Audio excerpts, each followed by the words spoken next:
Welcome everyone to a weekly virtual Fridays for Future climate strike. I'm Aidan Randall from Grey Bruce Owen Sound, a youth activist, and I'm going to be doing weekly climate strikes every week about the impacts of climate change, talking to other youth activists, scientists, politicians about the climate crisis that we're facing. Today, I'm going to be talking about the impacts of animal agriculture with Jim Ansell.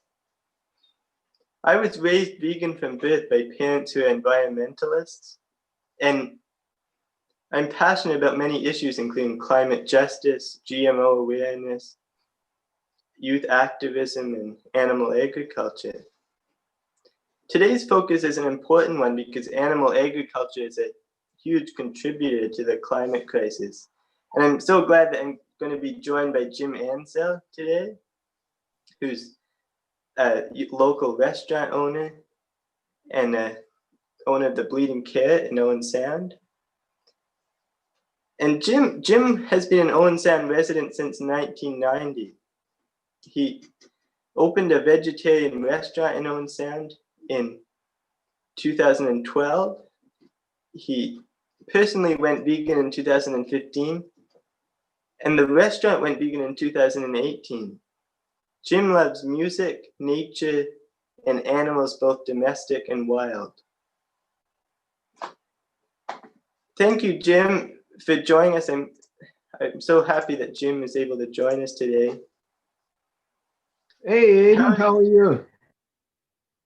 Hi. Good, thank you. So Jim is going to talk to us a bit about the impacts of animal agriculture. And first, I'd like to ask you, Jim, there's a lot of impacts of animal agriculture, including cruelty to the animals and health impacts as well. But the focus for tonight is mainly the environmental impacts. And what do you think are the three main impacts of animal agriculture on the planet? Well, thanks, Aidan, for inviting me. I'll just give up a little conflict of interest. You mentioned I have a vegan restaurant. So if I'm trying to sway people to go vegan, it's not to make more business for my restaurant. That's the furthest thing from my mind. I just want people to be more conscious of what they're doing in their lives and how it affects the environment that we all live in. It's not my motivation to promote my restaurant or anything.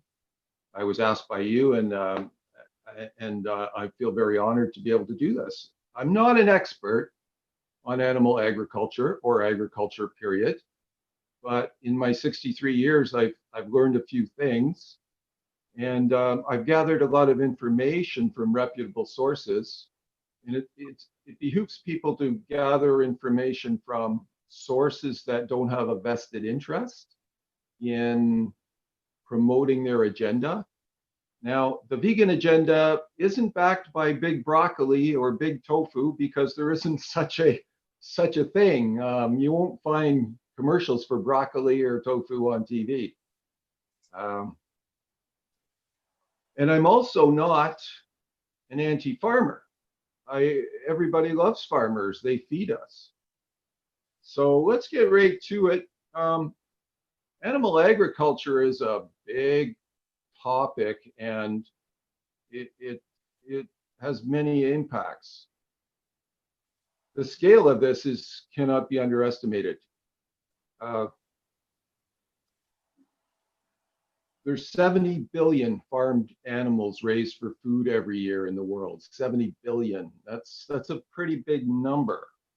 And combined, the human and livestock component of all mammal biomass is about 96% of livestock and humans.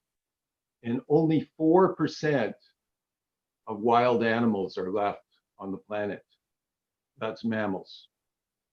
With birds, about 75% of all bird mass in the world is domestic animals like chickens and turkeys and ducks that are used for food. and 25% would be the wild birds.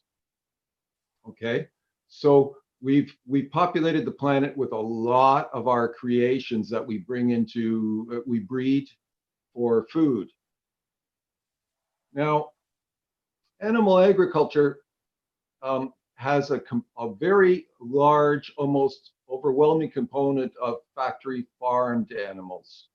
It's estimated between 90 and 99% of all animal food products that we eat come from what we would call factory farms, confined animals in farming situations that, you know, are less than desirable for their impacts. Now, that means that between 1 and 10% maybe are smaller scaled, more environmentally friendly type of farming. It's a very small proportion, but there's such a huge demand for animal products that the regenerative agriculture people will not be able to supply that. What we need is to reduce the demand for meat. I mean, in Canada, the consumption of meat is astronomical. Each person in Canada would consume about 76 pounds of chicken per year, 40 pounds of beef, and 36 pounds of pork. So to get that, we have to have a lot of land use. So that's the major impact of animal agriculture, is resource use, including land use and water use. And 16% of the world's fresh water is used for animal agriculture. That's 16% of all the fresh water, which is a very small proportion of the total water on the planet. Most of it's salty, of course, but 16% of that goes to animal agriculture. Now, the livestock sector of agriculture occupies 30 to 45% of the global surface area of land. It's a major driver of deforestation, leading to habitat loss, and the resulting loss of biodiversity is driving species extinction, which we're in the midst of the 6th mass extinction. There's been 5 more before. So how do we feed 70 billion land animals per year? Well, more than half of the US grain and 40% of the world's grain is fed to farmed animals.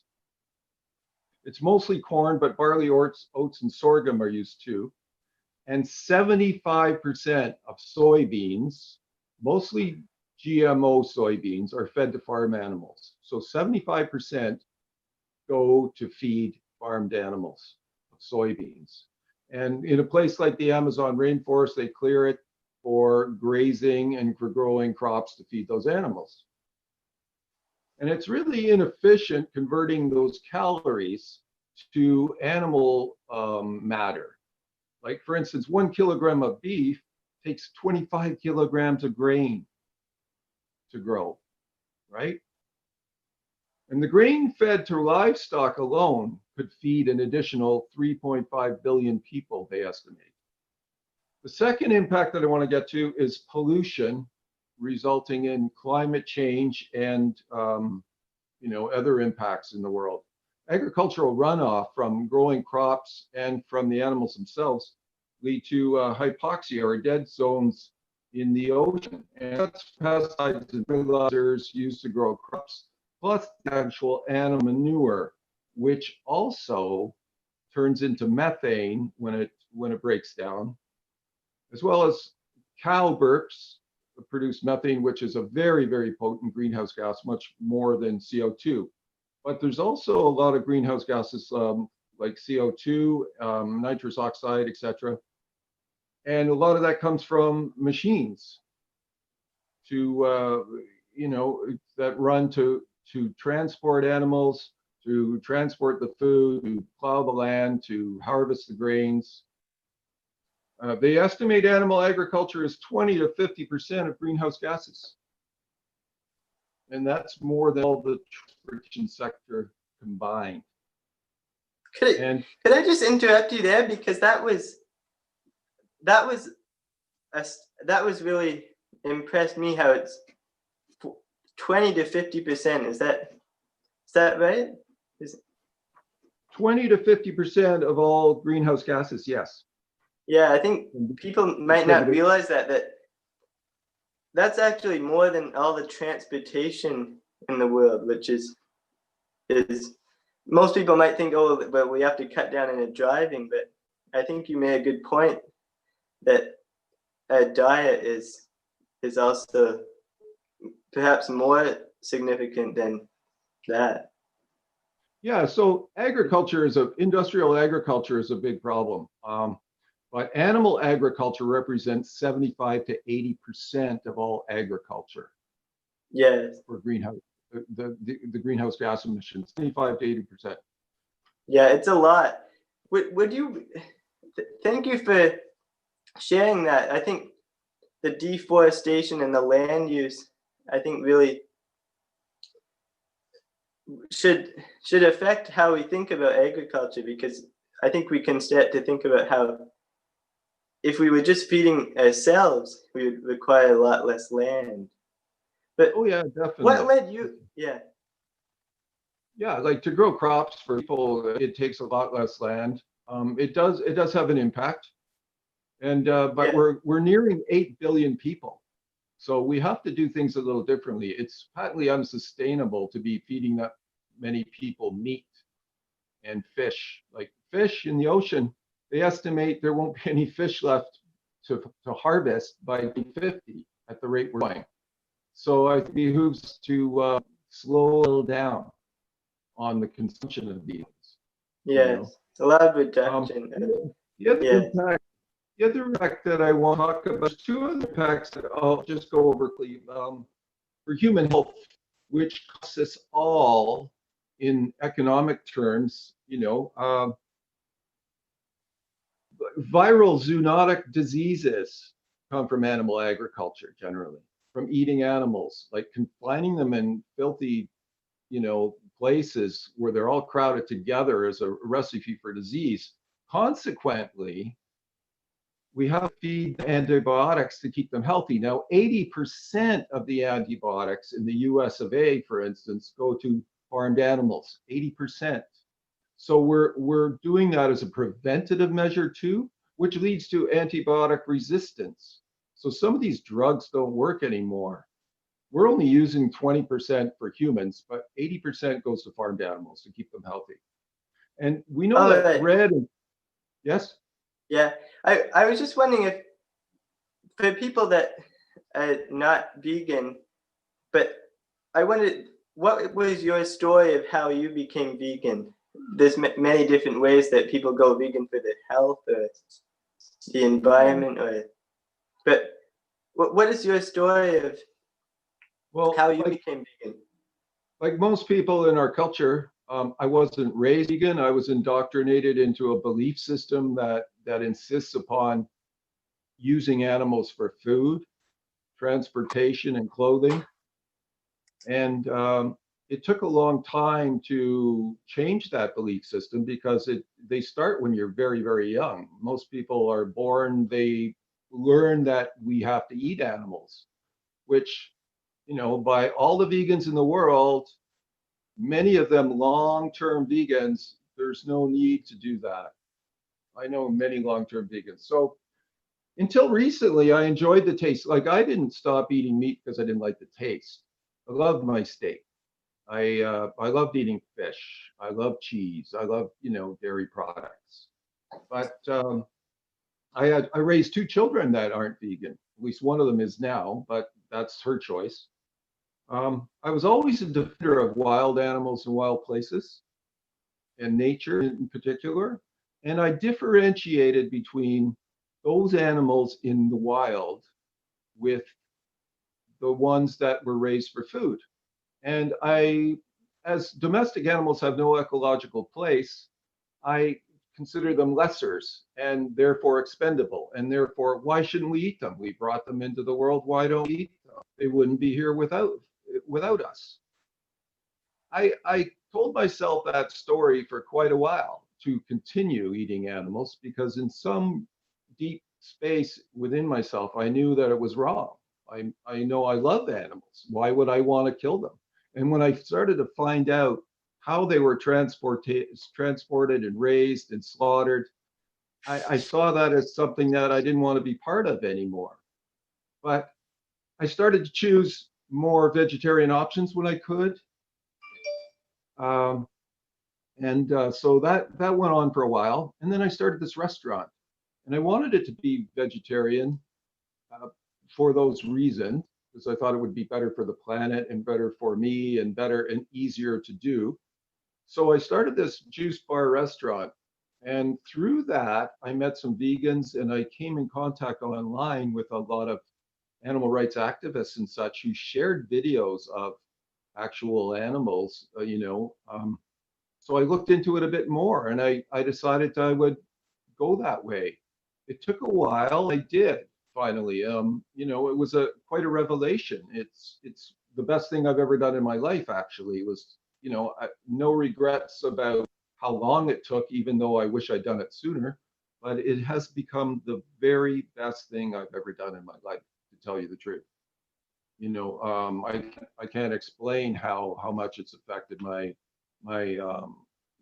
my sense of self, etc. But that's just me, right? I mean, these animals are each individuals. They're not some sort of dumb, you know, beings that don't deserve our respect. Each one values their life as much as you or I do, Aiden. You know, and anybody that has pets loves their pets, but they don't see a problem with eating bacon. I find that troubling because those animals are very, very similar to a dog or a cat that people care for and have as pets, or horses, right? Um, so that's my story. Yeah, thank you for sharing your story. I think that's a really inspiring story because I think once people start to look at what's happening, they might drive by a factory farm and they don't know what's going on, but when they find out about how cruelly the animals are treated, I think for a lot of people that's the motivation to uh, give up meat and dairy. Yeah, What is that was my motivation for sure. yeah. I saw what happens to them, and if you like talking about driving by, you drive out in the country in Grey Bruce here, you'll see lots of fields soon growing up with corn and soybeans, etc. Most of that is not going to take tofu or cornflakes, okay? It's going to feed animals. And you'll see barns set back from the road, basically windowless sheds where they're raising dairy cows and pigs and chickens and turkeys. You'll see beef cows out in the field. Sometimes you'll see dairy cows out in the field. But basically, they are confined animals. And they don't see the sunlight until they get on that transport truck and sunlight comes through the side slats in the truck on their way to the slaughterhouse. Chickens, especially, are the most abused animals on the planet, bar none. And people don't think much about eating chicken. I mean, look, there's a lineup at KFC, right? Yeah, So, but it's a lot of awareness that we need to build. But thank you for sharing your story again. But what about people that are listening now, but they think, oh, I don't know if I can give up meat or I can't give up dairy. Is there any ways that they can transition and get over the difficulty to transition to a plant-based diet? well, there certainly is. I personally thought vegans were weird back then. I thought I could never do that. How could I do that? It sounds so extreme. But once I did it, I found it very, very simple. I think it helps to have the proper motivation.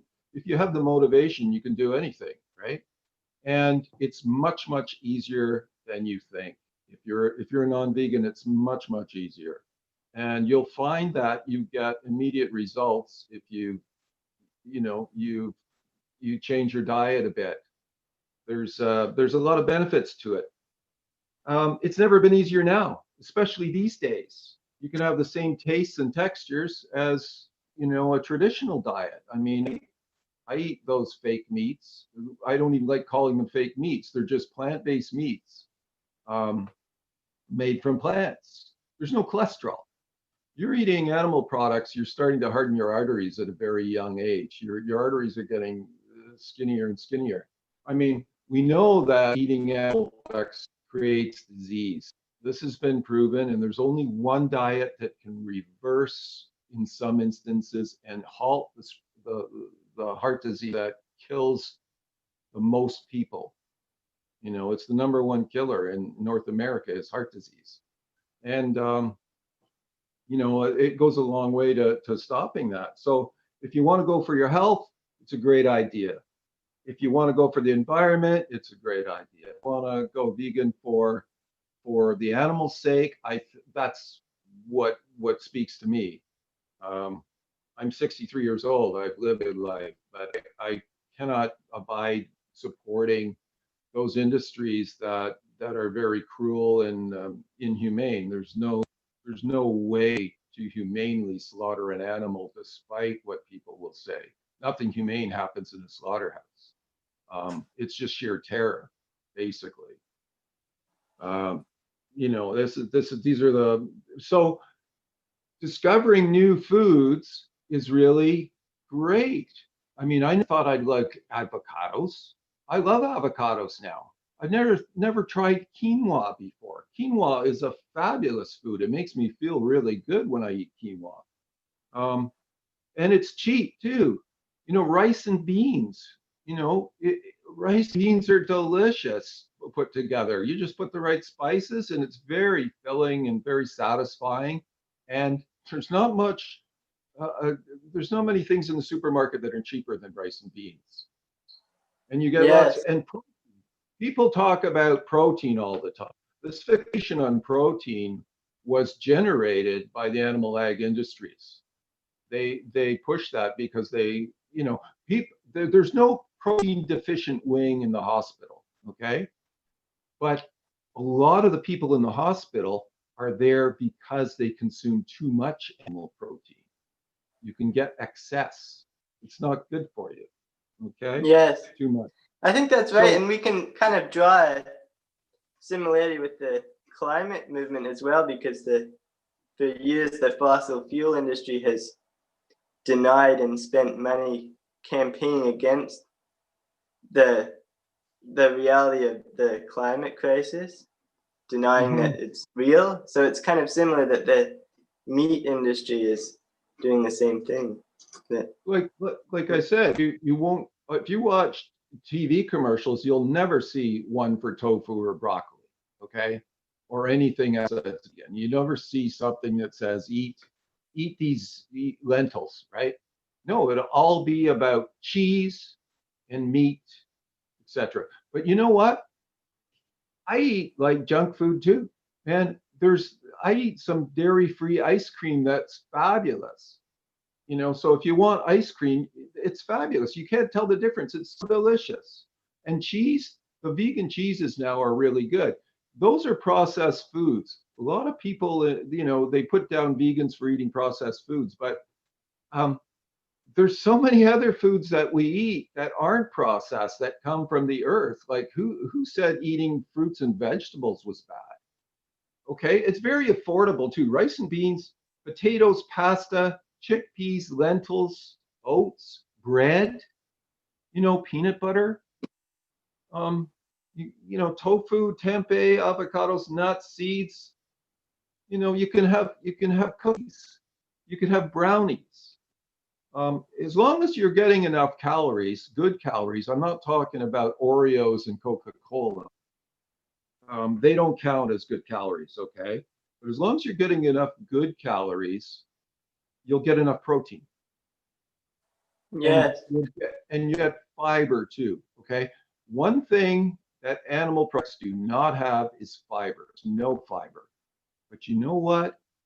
All plant foods do not have cholesterol. Your body creates its own cholesterol. You don't need any additional cholesterol. It causes all kinds of health problems. So it's a win-win situation as far as I can see. Now, if you want to stay motivated, you can watch some documentaries. I'll just rhyme off a few of them that will help you to, take them with a grain of salt. I care not. Forks Over Knives is one. It's a good one about food. Watch Earthlings. If you can stomach watching Earthlings, you might go vegan the next day. Dominion, same thing. There's a really good one lately, partially produced by an Owen Sound fellow. It's called The Game Changers. Watch that one. It's really good for men to dispel the myths about being strong on a plant-based diet. Food Inc. is a good one. What the Health is great. Cowspiracy. The general message from that film is very pertinent to what we're talking about the climate. And if you want recipes and tips for food, Google is your friend. I mean, there's so much out there now. And if you really want to find out about science-based medicinal information about health, nutritionfacts.org is a great place to go. Absolutely. And yeah. Thank you. I would suggest that people talk to actual vegans and see them as not these freaks that are crazy. These are really rational people. All the vegans I've met, okay, I've met a couple of little wacky ones, but by and large, every single vegan I've met is a really sweet, wonderful, compassionate person, and very intelligent. And they've made this choice, not willy-nilly. They've gone vegan for the right reasons, right? And I can say to people that are considering going vegan, it's never too late to be one less person harming animals. Yeah. Yeah, I think we all can make a difference. If we all change a diet, we can, even if it's a little difference, we cut out some of the meat, the part of it, that's a great way to reduce our impact on the environment. And thank you for sharing those documentaries as well. I think I'll post the links to them tomorrow, and the nutrition facts as well. So I think now, thank you for all your knowledge and your story about animal agriculture. I think we should take a few questions from the audience. And if there's any, I'm just going to check if there's any questions from the audience.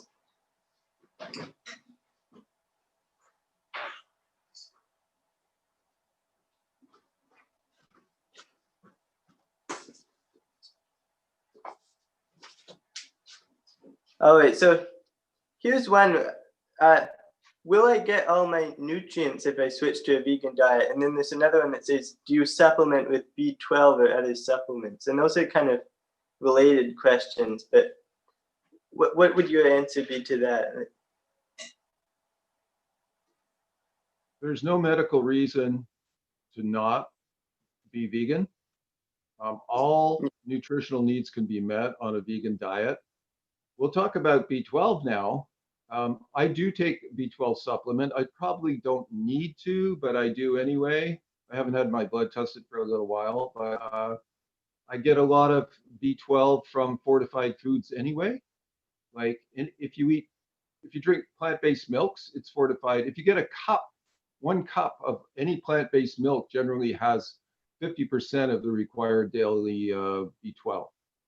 So it's not hard to get B12, and they feed B12 to farmed animals too, because when they're confined and they're not grazing, they're not getting B12. So they have to give them B12. So what you're doing is using the animal as an intermediary for the B12. Grazing animals get it, it comes from the soil. So, that's another falsehood. And what's the big deal? I see vitamin stores everywhere. I go to the health food stores and there's tons of vitamins in there. And who's eating them? It can't be just vegans, because vegans are a very small proportion of the population. In BC, which has the highest vegan proportion, there's only 3% of people are vegan. So who's buying all these vitamins? People that eat meat, dairy, eggs, and fish. You know, so I know longtime vegans. I know vegans from birth, like yourself.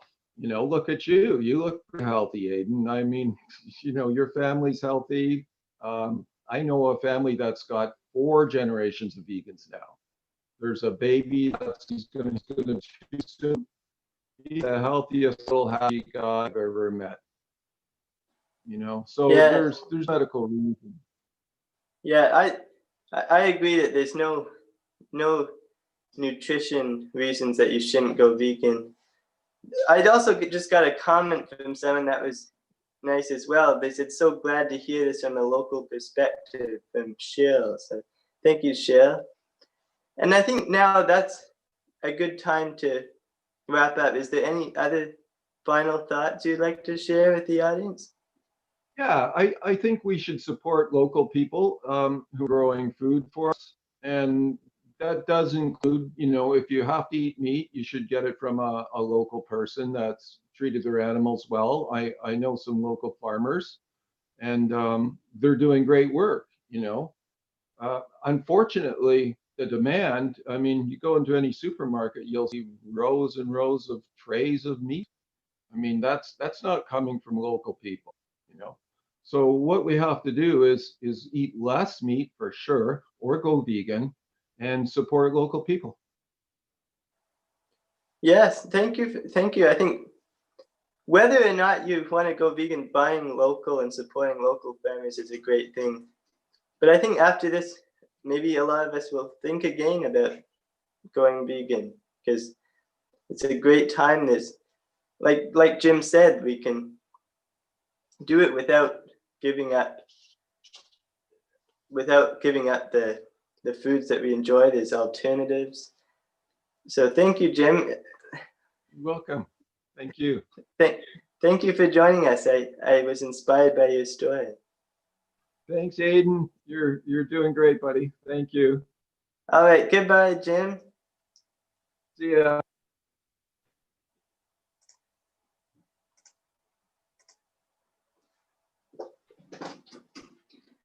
All right, thank you everyone for watching this discussion with Jim. I think we covered a lot of great topics. I think what stood out for me is the land use, 30 to 40%. I've even read 70% of all ice-free land around the globe is used for animal agriculture. And he told us how we spend a lot more, we use a lot more land to grow food for animals than we would require if we were just growing it for humans. And as the population increases, we can also gain a food supply by just going to a plant-based diet. He also talked about how that impacts deforestation, and that's a major driver of loss of local ecosystems and wildlife habitat. So, and the ability to sequester carbon, because forests should not be cut down at this time. We need to plant trees, not cut forests down.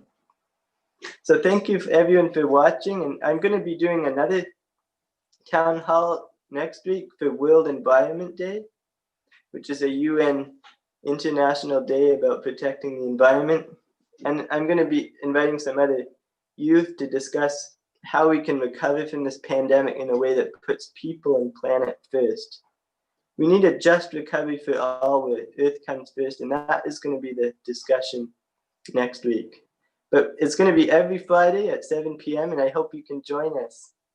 Thank you for watching.